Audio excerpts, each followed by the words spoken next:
Hello everyone, what is happening? I'm your host Ayman Hassan and welcome back to another video here at Most Amazing Top 10. Okay, I have always wanted to go to a fortune teller. Every time I pass one on the street, I'm always super tempted, but I want someone to go with and all of my friends just never ever want to go. But anyway, looking into the crystal ball and seeing your future can either help you or deter you, or it can make you super paranoid about every decision you make and how that's going to affect the fate that's been seen for you. Or it could go a fourth way and you could end up finding out something really horrifying and literally not know what to do with yourself afterwards. As always folks, subscribe to the channel and subscribe to Top 10 Hindi videos if you haven't already. And I know a lot of you haven't, so go and do it right now. I am waiting. Cue the SpongeBob meme where it's like 2,000 years later. Anyway, enough of my nonsense and that bad French accent. This is the top 10 scary fortune telling stories. Starting us off with number 10 is the car crash. Now this story was shared by an anonymous redditor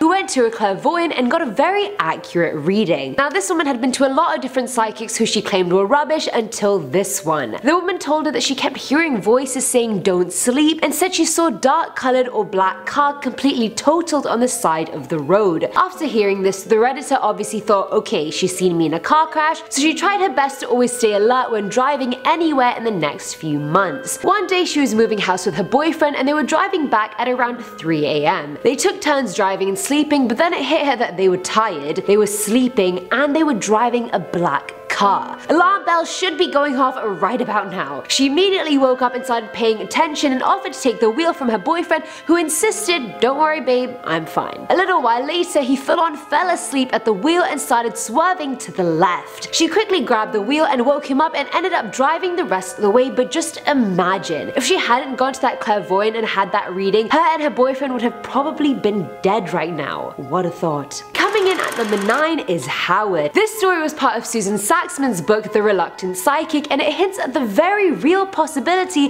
that spirits are very much in our world. Susan was preparing for a reading appointment when a panicky woman showed up unexpected without an appointment, asking a hurried question, I just want to know if I should take this job or not. Surely you can do that without me sitting down. Susan then said, do you know a Howard? To which the woman replied she did not, but sadly all Susan could see was Howard and the fact that he was right beside the woman and he was very not impressed. The woman was lost, claiming no, I don't know anyone called Howard, and Susan then said, I'm sorry, maybe you should come in when you're less rushed, because all she was getting was Howard. How many times have I said Howard in this point? Just let me know. Then in her scheduled appointment, Howard was still there. Susan asked the woman if she maybe knew a Howard wearing a button-down sweater, and the woman said, that's my dad, we buried him in that sweater. So Father of the Year Howard over here knew Susan's schedule and was not happy at all at the fact that this other woman was trying to take his daughter's appointment. I mean, dead or alive, once a dad, always a dad. Gotta love dads, eh? At number 8 we have the neckties. Doesn't sound spooky, but just wait for it. A woman had to interview this medium for a story, and after the interview was over, the medium offered to do a reading, to which she skeptically accepted. The medium started telling her about a small red-headed woman who kept saying the word Ethel. The woman's grandma was a small redhead that apparently looked a lot like Ethel Merman, whoever the hell that is. Later on, the medium said a man was with Ethel and he wanted to tell Ruth that he loves her. Now the woman's dad had died prior to the reading and her mother's middle name was Ruth, and her dad always used to call her Ruthie. Getting spookier now, isn't it? He then went on to say he wants you to tell her that she can get rid of his neckties now.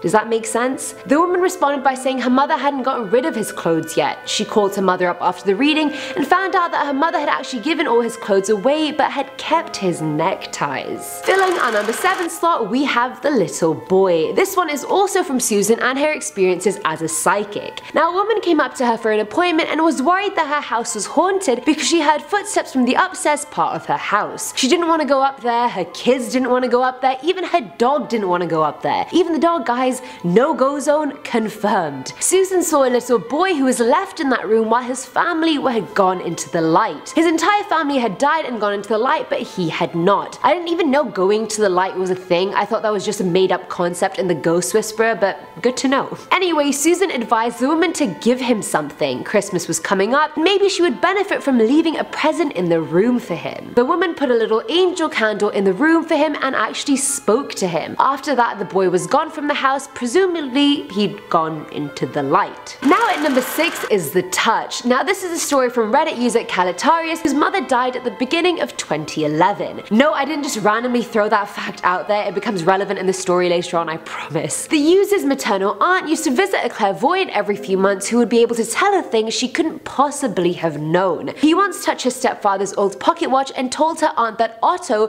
the stepfather, had passed but was with them on a green chair. This chair was located in her aunt's house where she was spending a lot of time. The clairvoyant went on to predict the user's mother's death without knowing she was suffering through MSA. After touching a book sent by the user's mother to the user's aunt, the man told them the prison she was in was slowly closing in. Her mother died after her heart stopped beating due to an unsafe blood pressure after 5 years of having MSA. So essentially, the clairvoyant saw the aunt's stepdad's dead spirit and predicted the user's mother's death. I'm trusting these clairvoyants and psychics more and more as this list goes on. What about you guys? Coming in at number 5 is the obituary. Do you like the dramatic names I'm coming up for all these things? I think it really sets the tone for what's about to come. A woman came into her appointment with Susan Saxman and she immediately felt this giant wave of nausea hit her as soon as the woman entered the room. She asked the woman how she was feeling, to which she responded that she was feeling terrific. The psychic proceeded to tell her she may need to go to a doctor, to which the woman responded that no, don't worry, she was in great health and there was nothing to worry about. The psychic ran to the toilet and could barely stop herself from throwing up. After that ugly ordeal, she insisted even more that this woman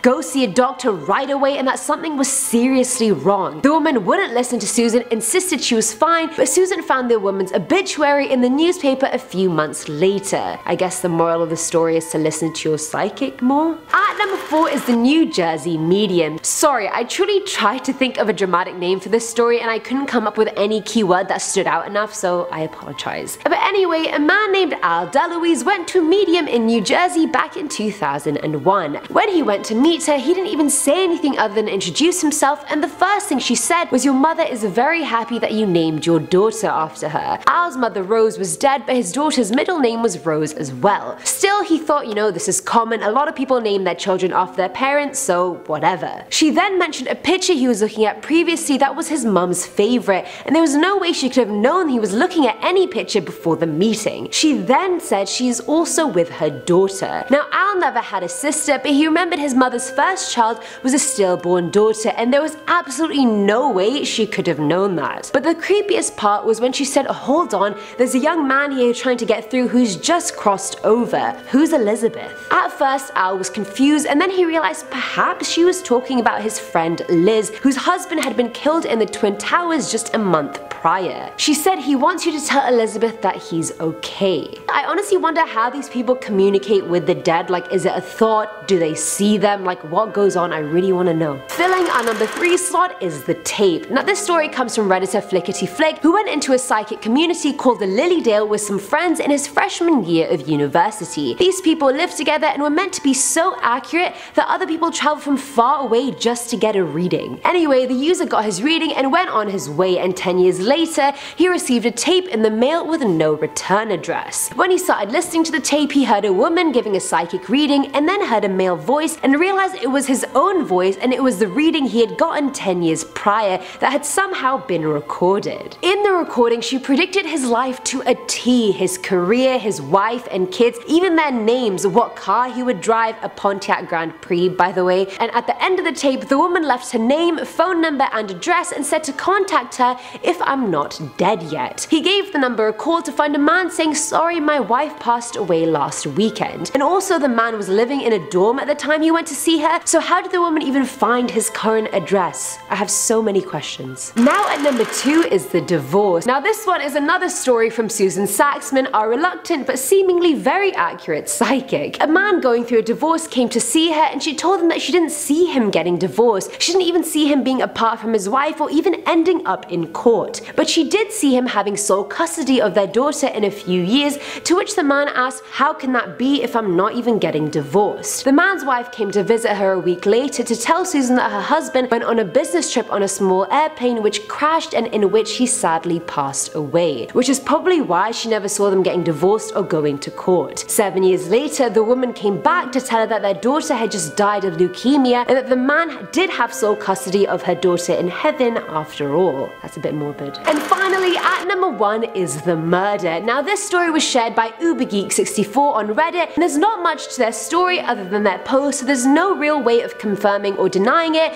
but I thought it deserved to be included. Now the user and their parents used to live in Greece, and their parents decided to go to a gypsy fortune teller just for fun, but it didn't end as fun. The woman told them that the dad would become a widower, to which the mother laughed and brushed it off. 6 years later, the mother was murdered in Canada. The user was a complete skeptic before the incident, as was their dad, but now their dad is terrified of these readings. You guys' thoughts? Do you think this happened, or is it just a clickbait comment? Let me know. I tried googling things about it, I couldn't find anything. What do you guys think? And that's it for today's video, guys. Have any of you ever been to a fortune teller, psychic, or clairvoyant? Let me know about your experience in the comments below if you have, as I do love reading your stories and I do go through all the comments. I hope you guys enjoyed today's video, and as always, I'm your host Ayman Hassan, and I'll see you next time. Bye!